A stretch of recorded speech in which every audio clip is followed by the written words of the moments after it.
seperti beras, tepung, telur, dan beberapa kebutuhan barang rumah tangga lainnya, sehingga masyarakat diimbau tidak perlu cemas akan kekurangan stok.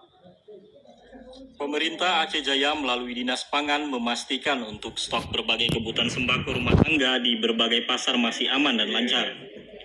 Bahkan selain di pasaran, untuk stok padi di tingkat petani juga masih aman dikarenakan sebagian daerah di Aceh Jaya baru saja siap panen, sehingga untuk cadangan beras warga masih tercukupi.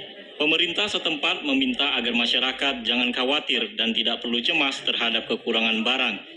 Karena untuk semua barang sembako belum ada kendala walaupun secara umum sebagian barang masih dalam harga tinggi. Kepala Dinas Pangan Aceh Jaya, Teguh Mufizar mengungkapkan, dalam mengendalikan harga barang dan pangan di Aceh Jaya, pihaknya terus melakukan pemantauan harga barang di berbagai pasar terutama untuk harga barang dapur rumah tangga.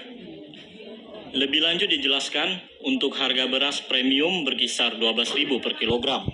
Cabai merah Rp35.000 hingga Rp40.000 per kilogram. Kemudian bawang merah berkisar Rp35.000 hingga Rp40.000 per kilogram. Hal yang sama juga untuk harga telur ayam dari Rp48.000 sampai Rp50.000 per papan.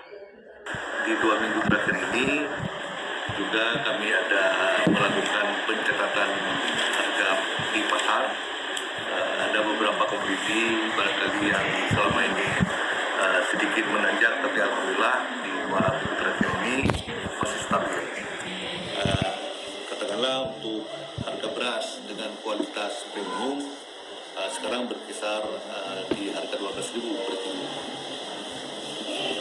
Atau dengan kata lain ada sekitar 180 Kemudian untuk cabai merah itu sekarang dengan keluar dulunya Rp70.000 sekarang turun sampai 35 antara Rp35.000 Rp40.000 per kilo.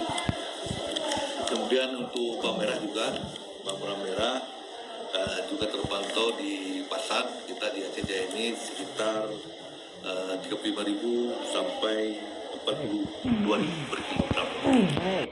Selain stok bahan sembako di pasaran masih aman dan lancar, pemerintah Aceh Jaya melalui Dinas Perdagangan dan Koperasi setempat saat ini juga menggelar pasar murah ke berbagai kecamatan, sehingga dapat membantu para warga untuk memenuhi kebutuhan pokok.